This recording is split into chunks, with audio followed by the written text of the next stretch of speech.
Jika Anda sedang beraktivitas atau sedang dalam perjalanan dan tiba-tiba ingin buang air kecil, biasanya Anda pasti akan berusaha menahannya dahulu. Pastinya Anda akan merasakan perut bagian bawah Anda terasa penuh, bukan? Anehnya, sebagian orang bisa bertahan dalam kondisi tidak mengenakan tersebut hingga berjam-jam. Dalam waktu 24 jam, frekuensi normal untuk buang air kecil adalah 6-8 kali. Sedangkan banyaknya jumlah urin yang dikeluarkan dalam sehari berkisar antara 400 sampai 2000 ml dengan asupan cairan normal sekitar 2 liter per hari. Meski begitu, setiap orang punya frekuensi buang air kecil yang berbeda-beda. Sayangnya, buang air kecil menjadi kebutuhan nomor 2 ketika kita sedang sibuk beraktivitas. Meskipun akhirnya keadaan tersebut membuat kita sangat tidak nyaman. Kadang-kadang. Kenapa biasanya? Biar ntar aja pipisnya di tempat tujuan. Biar sekalian gitu ya. Sering, Pak. Karena saya tidak menemukan toilet. Suka sering malahan. Kadang kalau malam hari tuh takut kan keluar dari kamar sendirian gitu. Terus kadang suka nggak dapat tempat toilet juga kalau perjalanan jauh. Yang aku tahu itu apa gula batu. Batu ginjal. Tahu saya sih efeknya lumayan parah ya, bahaya ya. Bisa menimbulkan batu ginjal gitu. Tahu. Kadang sakit perut suka, terus kadang yang bahayanya itu batu ginjal gitu, Mbak. Menahan buang air kecil dalam batas waktu yang tidak terlalu lama bagi orang-orang yang sehat mungkin tidak terlalu menjadi masalah. Namun, Anda perlu hati-hati karena kebiasaan berbahaya ini konon dapat melebarkan kandung kemih. Tapi jika Anda terlalu lama dan terlalu sering menahan buang air kecil, dampaknya bisa lebih dari sekedar melebarnya kandung kemih. Nah, apa sajakah gangguan-gangguan itu? Simak penjelasan dari dokter di Ayo Hidup Sehat berikut ini.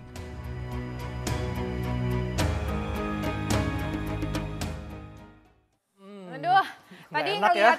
ngeliatin video mie pengen makan mie. Iya. Sekarang ngeliatin video orang kebelet kencing jadi pengen pipis Wah, jadi. apalagi kalau ibu hamil juga suka tuh ya. Iya, sering banget pipis. Betul, dan memang ini kalau kenapa kita menahan pipis ya, mungkin sebabnya karena di jalan ya, macet, kemudian mungkin toiletnya nggak ada, Iya, atau mungkin toiletnya toiletnya nggak kurang enak nih, bersih, nggak bersih kan. Nah, untuk itu kita akan membahasnya, sudah ada di tengah kita Dr. Hani Hendarto. Halo dok. Halo. Iya, Dr. Hani adalah spesialis urologi. Betul. Iya. Dok, tadi kan kita lihat di tayangan banyak yang mengatakan nih kalau keseringan nahan pipis bisa picu batu ginjal. Ini fakta atau mitos? Fakta ya dok Iya, ya, fakta. Jadi gini, sebenarnya disebabkan karena infeksi ya. Jadi kalau sering menahan kencing, otomatis kan mempermudah terjadinya infeksi saluran kemih. Infeksi yang terus berulang, lama-lama tentunya bisa menyebabkan batu.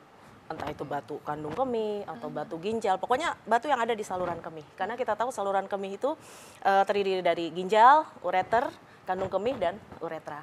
Gitu. Jadi dalam jangka panjang bisa memicu batu ginjal ya? Betul, Iya. apalagi kalau memang di si pasien ini udah ada bakat seperti gangguan metabolik gitu, seperti mungkin kencing manis gitu, atau mungkin ada darah tinggi Risikonya gitu. lebih tinggi ya dok ya. Ya, atau Akan konsumsi terjadi obat-obat batu. tertentu. Obat-obatan apa aja tuh dok? Ya, jadi kalau misalnya dia mungkin yang tinggi kalsium, memang tidak semuanya gitu, tapi ada jenis-jenis obat yang misalnya ya seperti itu tadi gitu, bisa antara lain karena gangguan metabolik tadi.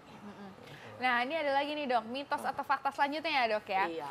Menahan pipis terlalu sering nih dapat menyebabkan tidak bisa menahan pipis atau kencing itu sama sekali atau tidak mudah ngompol nih dok. Jadi ngompol ya? Jadi ngompol gitu ya maksudnya ya. Mitos atau Sebenarnya fakta, tapi dalam artian gini, dia bukannya ngompol itu, tapi timbul yang disebut dengan overflow incontinence. Jadi kalau udah udah penuh sekali kandung kemihnya, ya lama-lama dia akan penuh daya tampungnya, jadi akhirnya netes keluar. Gitu. Jadi gini, kita tahu kan kalau kandung kemih itu kalau pada orang normal tuh kalau udah terisi cairan sekitar 150 cc itu mulai tuh terasa kayak pengen pipis, tapi sensasi udah mulai ada. Tapi masih bisa ditahan lah. Jadi umpama dokter mungkin lagi di bioskop atau lagi ada tindakan, bisa lah nunggu 1-2 jam. Tapi begitu nanti dia udah terisi sekitar 300 apalagi 400, nah itu mulai tuh, itu yang istilahnya berantem rebutan WC tuh. Nah, udah kalau di tempat umum Langsung gedor-gedor, gedor. buruan gitu. Nah, jadi lama-lama kalau ditahan terus apalagi berjam-jam, pama lagi jalan macet ya otomatis kadang-kadang dia otomatis keluar sendiri gitu. Jadi itu yang disebut dengan overflow. Jadi seperti ngompol ya, tapi ngompolinya karena kapasitasnya kepenuhan gitu. Iya. Dok, ini biasanya dok ya kalau masyarakat menahan pipis, ini kan terasa sakit, suka sakit. Itu kenapa dok? Masyarakat ingin tahu loh, kenapa kalau nahan pipis suka sakit? Ya karena regangan dari kandung kemih itu. Jadi kalau kandung kemih itu yang normal itu tadi kalau sekitar kapasitasnya terisi 300-400 itu yang benar-benar aduh kadang-kadang tuh sampai udah harus ditahan-tahan. Tapi memang ada kondisi yang disebut dengan neurogenic bladder ya. Itu jadi ada gangguan di saraf. Jadi biasanya kalau pada pasien-pasien dengan diabetes atau dengan stroke atau gangguan saraf atau mungkin pasca trauma tulang belakang itu dia udah nggak bisa ini lagi. Jadi sensasi berkemihnya mungkin boleh dibilang hilang. Jadi terus terisi pasiennya nggak ngerasa gitu. Tapi tahu-tahu pasti pegang loh kok metung-tung banget di perut ya. Ternyata begitu dipasang kateter bisa keluar sampai 1.000, 1.500. Nah, jadi itu tadi kalau umpama terasa kalau orang normal dia masih bisa terasa sakit. Ya, dok, ini kan tadi kenapa saya tanyakan rasa sakit ya, karena ini berhubungan dengan fakta mitos berikutnya nih dok, bahwa infeksi saluran kemih karena sering menahan kencing atau pipis. Ini fakta atau mitos?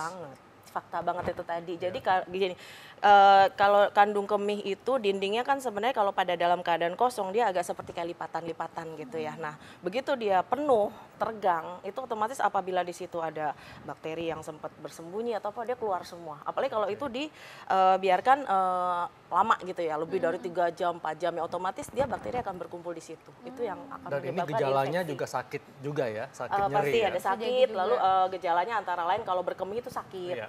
Lalu kalau pada tahap yang lebih lanjut bisa timbul hematuri atau yang disebut dengan kencing berdarah. Kencing berdarah. Nah ini Ya. bisa menyerang siapa saja nih ya dok ya? Bisa siapa aja. Biasa siapa aja, termasuk juga para selebriti dunia nih. Wow. Masih saudara Arlin? Iya, saudara-saudara aku. Kok saudara-saudara aku dari tadi muncul terus ya. Coba nanti kita lihat ya sesaat lagi.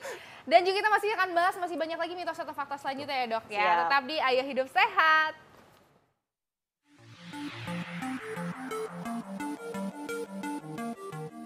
Pemirsa Ayo Hidup Sehat, pernahkah Anda merasakan ingin buang air kecil terus-menerus?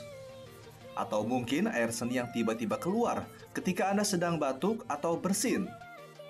Hati-hati pemirsa, bisa jadi Anda terkena gejala dari inkontinesia atau gangguan pada kandung kemih.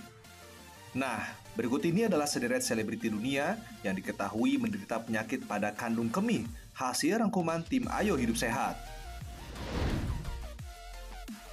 Selebriti pertama datang dari aktris kebangsaan Amerika Serikat, Kris Jenner. Pada saat membintangi acara Keeping Up with Kardashian, ibu dari Kylie Jenner ini dengan mengejutkan mengatakan bahwa ia sedang mengalami gangguan pada kandung kemihnya. Dan ia pun harus menggunakan popok untuk sementara waktu. Berikutnya ada pemeran Nick Fury pada serial film The Avengers, Samuel L. Jackson. Saat berusia 40-an, aktor penggemar klub sepak bola Liverpool ini pernah mengalami kehilangan kontrol pada kandung kemihnya. Awalnya ia sangat malu dan menyembunyikan penyakitnya tersebut. Seiring berjalannya waktu, ia dapat mengatasi rasa malunya dan tidak menyembunyikan fakta bahwa dirinya memakai popok setiap hari, bahkan di saat ia harus syuting sekalipun. Pelantun lagu Firework, Katy Perry, ternyata juga punya masalah pada kandung kemihnya. Penyanyi cantik tersebut menderita kebocoran kandung kemih saat masih duduk di bangku sekolah menengah. Istri dari Russell Brand ini pun secara teratur harus memakai popok. Ketika penyakitnya sembuh, ia yakin bahwa pengalaman itu telah membuatnya menjadi orang yang lebih kuat. Terakhir, ada Helena Bonham Carter. Pada tahun 2009, pemeran Bellatrix Lestrange dalam serial Harry Potter ini mengungkapkan bahwa dirinya menderita inkontinesia atau gangguan pada kandung kemih setelah melahirkan anak keduanya. Aktris cantik ini mengaku bahwa ia berjuang selama pembuatan film Harry Potter and the Half-Blood Prince untuk mengatasi penyakitnya itu. Ia bersyukur bisa menuntaskan film tersebut meskipun harus berjuang mati-matian melawan perasaan tidak nyaman pada kandung kemihnya setiap hari. Nah, itu tadi sejumlah selebriti dunia yang pernah bermasalah dengan kandung kemihnya. Semoga pemirsa tidak sampai mengalami hal yang serupa ya.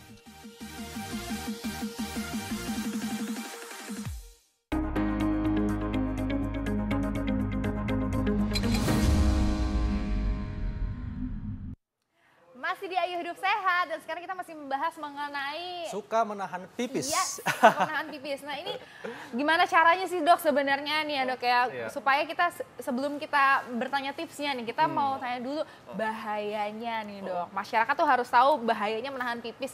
Yang paling bahaya tuh apa sih dok? Kalau yang terberat itu ya otomatis bisa timbul batu ginjal ya.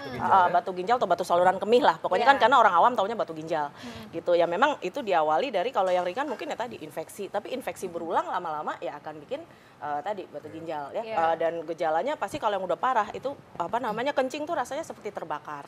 Lalu bisa juga timbul tadi kencing berdarah. Itu kalau yang udah infeksi yang berat gitu. Malah kalau udah terlalu lama, makanya kadang-kadang kalau ada pasien yang kita nggak tahu nih, mungkin orang yang udah usia lanjut, kadang-kadang dia di rumah nih. Nggak ketahuan baru dia tadi neurogenic bladder. Nah itu lama-lama udah gede, nah itu timbul infeksi lama-lama bisa juga kencingnya jadi seperti nanah gitu. Kalau gitu dok, tipsnya apa nih dok supaya tidak terlalu sering menahan pipis? Apakah sebelum bepergian mesti kencing dulu atau mungkin bawa semacam wadah untuk menampung pipis misalnya ada kata kejebak di jalan gitu dok? Ya, jadi gini, kalau seumpama kita memperkirakan nih, kalau kita dalam perjalanan nih, umpama yang perkiraannya macet akan lama sekali, umpama kalau lagi mudik lebaran, kira-kira bisa nginep di jalan. Apalagi Jakarta nggak usah mudik juga masih udah macet. Nah itu disarankan sih memang sebelum pergi dan setiap ketemu rest area itu pipis. Tapi kalau misalnya memang susah banget, memang kalau bisa tuh bawa wadah. Wadah ya? Memang kalau laki-laki kan nggak masalah ya. Walaupun macet dia tinggal lari ke pinggir. Nah kalau yang perempuan nih gimana? Nah jadi kalau yang perempuan ya mungkin bawa aja seperti baskom atau apa. Dan kalau udah kepepet banget ya di mobil ada temnya lain ya suruh tutup kencing. Mau nggak mau. Setuju. Baik dokter, terima kasih. Jangan suka nahan kencing ya pemirsa ya. Oke, kita sudah sampai di penghujung acara. Terima kasih banyak sudah menonton dan juga jangan lupa selalu nonton Ayo Hidup Sehat tiap hari Senin sampai Jumat jam 1 sampai jam 2 siang live di TV One. Kami pamit untuk Haikal. Dan saya Dr. Renita Arlin. Jangan lupa Indonesia, Ayo Hidup Hidup Sehat.